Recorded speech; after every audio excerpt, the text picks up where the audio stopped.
Assalomu alaykum hurmatli obunachilarim. Bugun siz bilan xalajinligimizda uyimizda bor narsadan shirin yegulik tayyorlab farzandlarimizni xursand qilamiz. Buning uchun bitta tovoqqa 3 ta tuxumni solib oldim. Mana ko'rib turibsiz.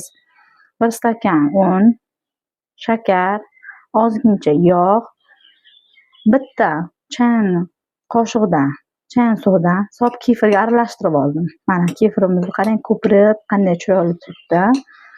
Endi birinchi qiladigan ishimiz tuxum bilan shakarni ozginadan solib aralashtirib olamiz. Yarmini soldim shakarimni. Shakarimiz eriguncha aralashtiramiz.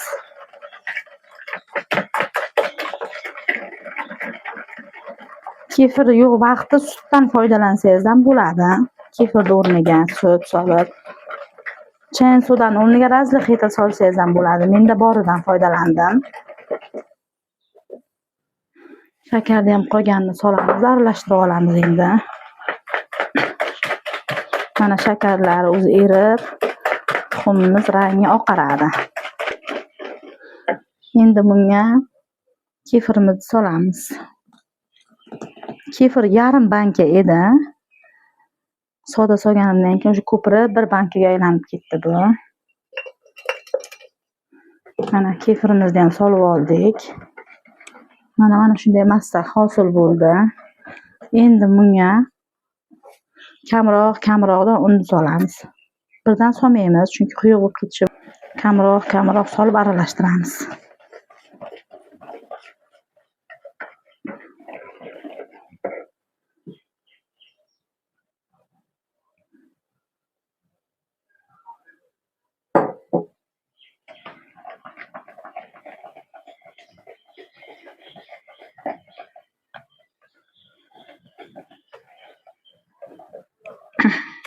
Mana yana ozgina soldim. Shunda men unimni hammasini soldim. Bitta katta chashkadagi unimda. Endi bunga yog'.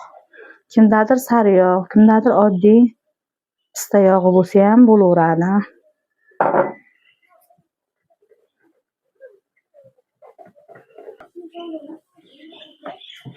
Mana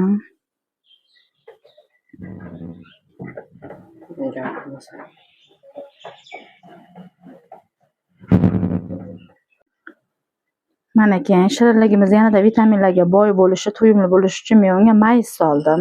Mana tozalangan mayiz aralashtirib olamiz ichiga. Aralashtiramiz buni ham. Mana shunday massa hosil bo'ldi. Endi bu massani mana bunday qolipdan foydalandim. Qolipimizni yuvib, quritib, yog'lab olamiz ozgina. Ko'p yog'lamaymiz. Endi buni tayyor massamizni qolipimizga solamiz.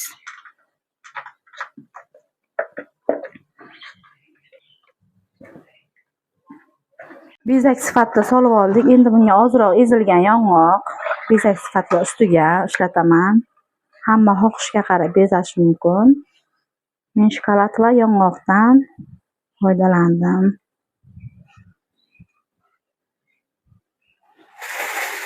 Mana bunday ko'rinishdagi shokoladlarimizni shunday ustiga solamiz, o'zi erib chiroyli bo'ladi bu.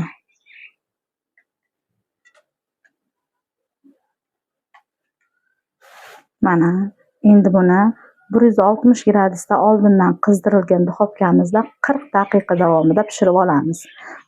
Duxovkamiz eshigini toki pishirig'imiz ko'tarilib, yuzi qizarmaguncha ochmaymiz, chunki shishmasdan qolishi mumkin.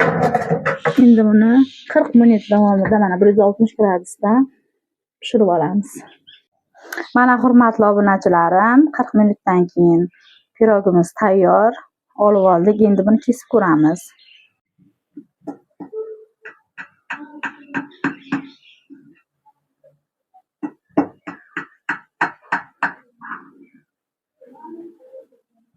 Piroglarimiz oralari g'avoya bo'lib, shishib, chiroyli bo'lib chiqdi. Mayizlarimiz, bezaklarimiz qarang. Yoqimli ishtaha.